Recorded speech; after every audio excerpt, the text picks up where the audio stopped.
नमस्कार दोस्तों, मैं हूं अजीत सिंह और आप देख रहे हैं प्रमाण। प्रमाण का हमेशा से ही ये मकसद रहा है कि हम अलग अलग जगहों पे आपको ले जाएं, अलग अलग जहां पे एक्टिविटीज़ हो रही है वहां पे हम आपको अलग अलग लोगों से मुलाकात कराएं। और आज हम आ चुके हैं ओशो धारा के अंदर, जहां पे हम काफ़ी लोगों से मुलाकातें हुई हैं। यहाँ पे जिस तरीके से देख रहे हैं मेरे चारों तरफ काफ़ी हरियाली है और सुबह सुबह एक खुशनुमा मौसम बना है। और हमारे साथ हैं महाराज जी, उनसे हम जानेंगे, उनका परिचय जानेंगे और यहाँ पे कब से जुड़े हैं और इसकी पूरी डिटेल्स इनसे जानते हैं। मेरा नाम आचार्य सूरज है और मैं दिल्ली से आया हूँ और ओशो धारा का स्टेट कोऑर्डिनेटर दिल्ली से हूँ और द्वारका दिल्ली में रहता हूँ। और यहाँ पर मैं 2000 से जुड़ा हूँ और ओशो से मैं 1982 से जुड़ा हुआ था। लेकिन मैं यात्रा मेरी जो चाहता था, जो मेरी अंदर प्यास थी गहरी, वो मुझे काफ़ी ओशो धारा के शिविर किए मैंने। पूना कम्यून में भी रहा और 3 डे मेडिटेशन कैंप भी पूरे भारत में घूम घूम के ओशो के जो संदेश वाहक थे उनके सानिध्य में मैंने साधनाएं भी की। तो अंत में मैंने देखा जो मुझे ध्यान से आनंद आ रहा था वो तो ध्यान से आ ही रहा था, लेकिन आनंद से जो परमानंद की बातें ओशो कर रहे थे, जो बातें एनलाइटनमेंट की और संबोधि की कर रहे थे, वो मुझे कहीं नज़र नहीं आई। तो आखिर में 2000 में मुझे ओशो धारा का पता चला और मैंने ओशो धारा ज्वाइन किया।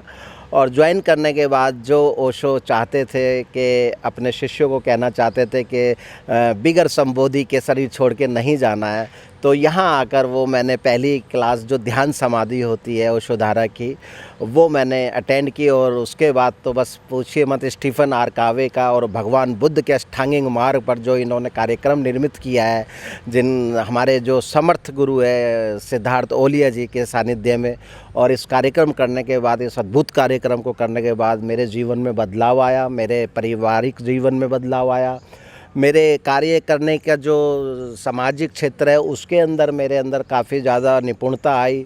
और मैं साधना के मामले में मैं डेली प्रैक्टिस करते हुए अपने जीवन के मकसद को जो पाना चाहता था वो यहाँ आके मैं प्राप्त कर पाया और पूर्णतः तृप्त हुआ। ये ओशो धारा आश्रम दिल्ली से मात्र 50 किलोमीटर दूरी पर है, मुरथल सोनीपत में। ये मुरथल के परांठे वाले ढाबे के नाम मशहूर है पूरे भारत में। तो मुरथल में जैसे ही आप आहूजा नंबर 1 ढाबे पर आते, उसके सामने ही बिल्कुल ये ओशो धारा, यहाँ सभी को पता है ओशो धारा का आश्रम। और मुझे पता भी ऐसे ही चला जब किसी शिष्य ने कहा कि आप एक बार ओशो धारा ज़रूर जाके देखना। था तो मैं ओशो का कट्टरवादी शिष्य, लेकिन मेरे अंदर कुछ थोड़ा सा फ्लेक्सिबिलिटी भी थी, तो मैं ओशो धारा को ज्वाइन किया। और ज्वाइन करने के बाद बस मैं ओशो धारा का रह गया। और आज मैं ओशो धारा के लिए गुणगान करता हूँ कि जो मुझे आनंद मिला है, परमात्मा करे सभी को वो परम आनंद ओशो धारा से जुड़कर मिले। हमारे गुरु साहिबानों ने जो अध्यात्म को बहुत बीजक दिए हैं, वो बीजक यहाँ पर हमने देखा है कि शब्द के माध्यम से हम कीर्तन मनाते हुए समाधि में डूबते हैं और समाधि में डूबकर हम अपनी आत्मा का स्वाद लेते हैं और वहीं से हम निराकार की ओर छलांग लगा के उस परम तत्व परमात्मा में लीन होते हैं और परम आनंद को उपलब्ध होते हैं। मेरा नाम सतीश मंजाल है, मैं रिटायर्ड बैंकर हूँ और योगा एंड मेडिटेशन की प्रयास करता था बड़े सालों से। योगा करवाता भी हूँ, मैं बाहर जाकर भी योगा करवाता हूँ, विदेशों में भी। लेकिन एक चीज़ छूट रही थी कि ध्यान क्यों नहीं लगता। जितना मर्जी योग कर लो, ध्यान में नहीं जा पाते थे। तो उस चीज़ की प्यास थी। इस समय हम मूर्थल आश्रम में खड़े हैं, यहाँ हमारे सदगुरु रहते हैं सिद्धार्थ ओलिया जी। तो उनसे मिलना हुआ, तो उनसे मिलने के तीसरे दिन बाद ही पता लग गया कि ध्यान है क्या और निराकार क्या है और कैसे निराकार में जाके रुकना है। और फिर जो आनंद की वर्षा हुई तो आप मैं बयान नहीं कर सकता उसका। तो फिर मैंने सोचा कि क्यों ना बच्चों को इसमें लाया जाए। ये बड़ी बेटी है, डॉक्टर है, और ये थोड़ा थोड़ा तो जुड़ी थी, लेकिन कुछ क्रियाएं करके अभी प्रेम प्रज्ञा का कार्यक्रम हुआ है तो कमाल हो जाती है। प्रेम प्रज्ञा का 3 दिन का कार्यक्रम है तो काया पलट हो जाती है, एकदम से विचार चेंज हो जाते हैं एकदम से। हैरानी होती है कि इतनी पॉजिटिविटी अभी तक क्यों नहीं पैदा हुई थी, अब ऐसा क्या हो गया। तो अभी ये तो रेगुलर अब कर रही है यहाँ के प्रोग्राम, और समाधि प्रोग्राम भी किया है, दो प्रोग्राम किए हैं समाधि के अभी। तो मैंने 15 लेवल कर लिए हैं समाधि के। समाधि का ये मतलब नहीं है कि किसी समाधि में जड़ समाधि जाना और नीचे बैठ जाना, ये मतलब नहीं है समाधि का। वो गलत हम सोच लेते हैं। किसी को हमने बोला कि हम तो समाधि करते हैं, कहता है ना ना इस उम्र में समाधि का मतलब है डीप मेडिटेशन में जाना। तो उसका समाधि का जब अर्थ पता लगा यहाँ पे, क्योंकि योग जब शुरू होता है तो यम से शुरू होता है, समाधि तक एंड होता है। तो जब तक हम ये सारे आठों आयाम पूरे नहीं करेंगे तो योग अभ्यास करने का भी कोई फ़ायदा नहीं है। जब वो यम और नियम के नियमों का पालन नहीं हुआ तो समाधि तक कैसे पहुँचेंगे? सिर्फ आसन और प्राणायाम तक तो करके तो पहुँच नहीं पाएंगे। तो यही मैंने सोचा कि इनको भी यही शिक्षा दी जाए। मेरा नाम आकांक्षा मुंजाल है, मैं मेडिकल ऑफिसर हूँ प्राइवेट हॉस्पिटल में, और यहाँ मैं पापा के साथ अब से आ रही हूँ स्कूल टाइम से। और एक मुझे ऐसी रिक्वायरमेंट लगती है, हम जैसे जिस मेडिकल फील्ड में हैं, एक सिस्टम अपडेट हो जाता है, मतलब इनबिल्ट हैप्पीनेस रहती है। जितना मर्जी स्ट्रेस आए, कोविड आए, कुछ भी आए, हमें मतलब एक अंदर से विल पावर स्ट्रॉन्ग बनी रहती है, क्योंकि आप एक नेचुरल चीज़ से कनेक्टेड हो। मतलब ये चीज़ें एक्सप्लेन नहीं कर सकते बट हम फील करते हैं।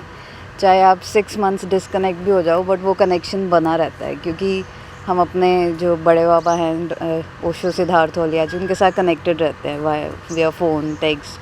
सो एक एनर्जी ऐसी है डिवाइन जो हमें मिलती रहती है। तो वो हमारी personal life, professional life, spiritual life, हर चीज़ में हमारी हेल्प करती है।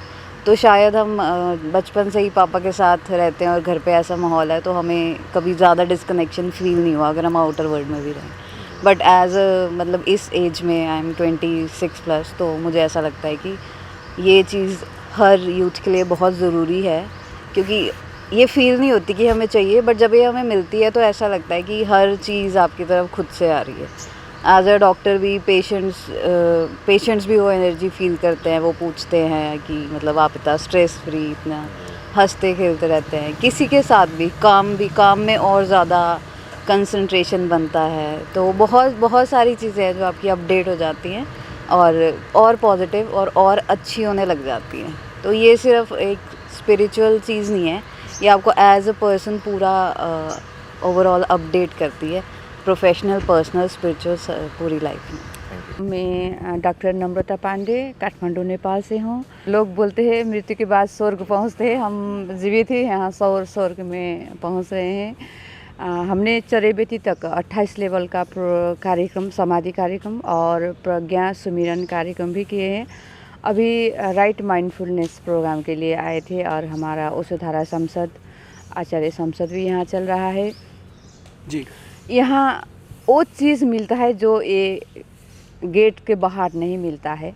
अभी हमने सम्मा सती, जो भगवान बुद्ध ने 26 साल पहले मानव जाति को दिया था, आज हमारे समर्थ गुरु ने 3 दिन में ही हम कैसे सम्मा सती, अपनी आत्मबोध, आत्म जागरण खुद पे ही जाकर हमारे जीवन शैली को जागृत कैसे करें, प्रेमल कैसे बने।